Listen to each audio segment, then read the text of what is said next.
Gâteau de semoule à l'amande amère. Chérie, Oui? tu viens? Pourquoi? Ça tourne. Qu'est-ce qui tourne? Bah la vidéo, pardi. T'as commencé sans Bah moi? oui. Fripon. Ah, bah tant pis. Bon, bah me voilà. Alors, bonjour et C'est toi qui l'as voulu, hein? Quel coquin. Bonjour et bienvenue. Voilà, bon, il paraît que vous voulez une petite recette alors. Alors, on va vous faire plaisir évidemment. J'étais en cuisine, je suis allée chercher un petit flacon magique et vous saurez tout à l'heure à quoi il sert. Alors, pour ce gâteau de semoule à l'amande amère, j'ai d'abord fait chauffer 1 litre de lait avec 125 g de semoule et une petite pincée de sel. Voilà. Alors, c'est encore bien tiède.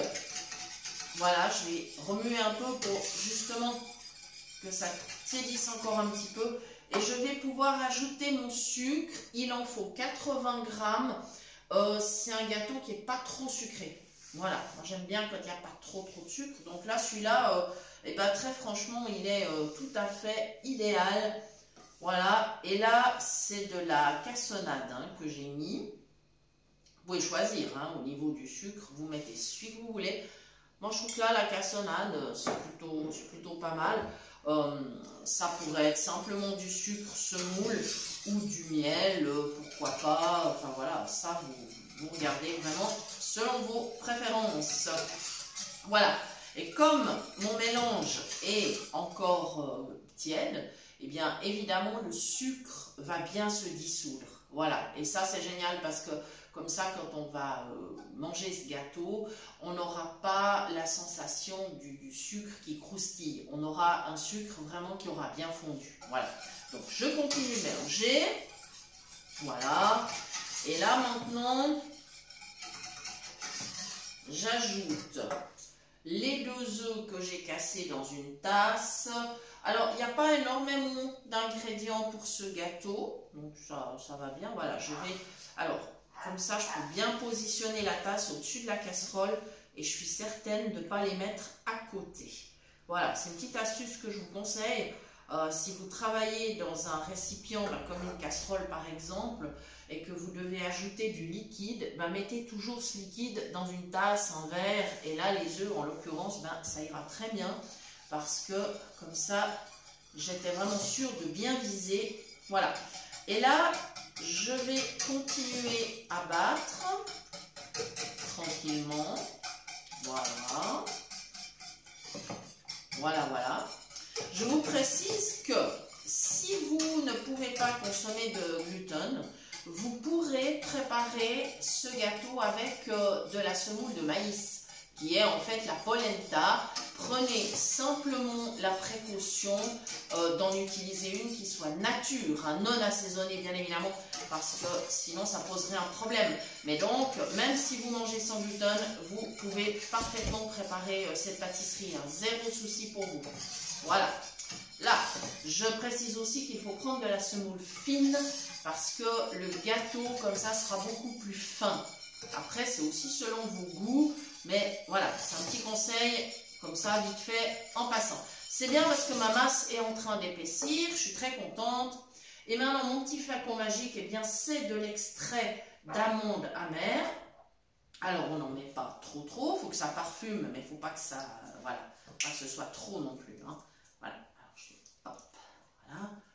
Elles sont super bon, vraiment. Alors là, ça va être déjà à l'oreille.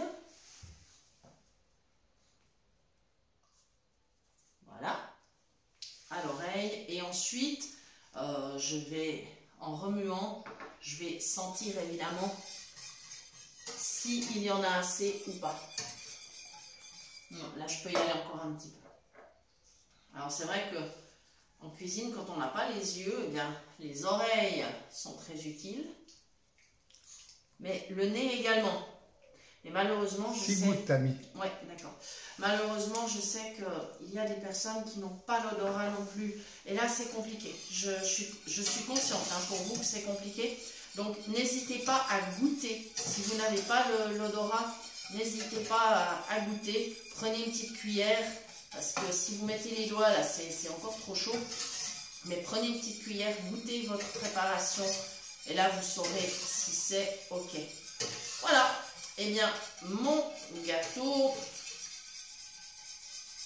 va partir dans le four. Je ne vais pas le mettre dans un moule à cake, hein. Je vais le mettre dans un plat anti-adhésif parce que je trouve que c'est pratique. D'abord, pour la présentation après, ça fera des jolies petites tranches. Et puis alors, pour le garnir, on peut tout à fait garnir. Par exemple, on peut faire fondre un petit peu de miel, pourquoi pas avec un petit jus de citron, ou alors faire fondre un petit peu de confiture, pour faire comme un coulis. On peut mettre un coulis de fruits, on peut décorer avec des fruits ou de la crème. Vous avez vraiment le choix. Donc les amis, ben voilà, la cuisson ce sera dans le four à 180 degrés, en tout cas 40 voire 45 minutes, il faut contrôler. Et puis on le laisse refroidir tranquillement, ou on peut le servir tiède, pourquoi pas. Ça c'est vraiment au choix. D'ailleurs, même si vous aimez le caramel, vous pouvez aussi mettre du caramel dessus. Vous pouvez faire une petite crème à base de carambar. Vous mettez fondre quelques carambars dans un petit peu de crème et vous mettez sur votre gâteau, vous le nappez comme ça et ça sera absolument délicieux. Ça ira très très bien avec l'amande amère, hein.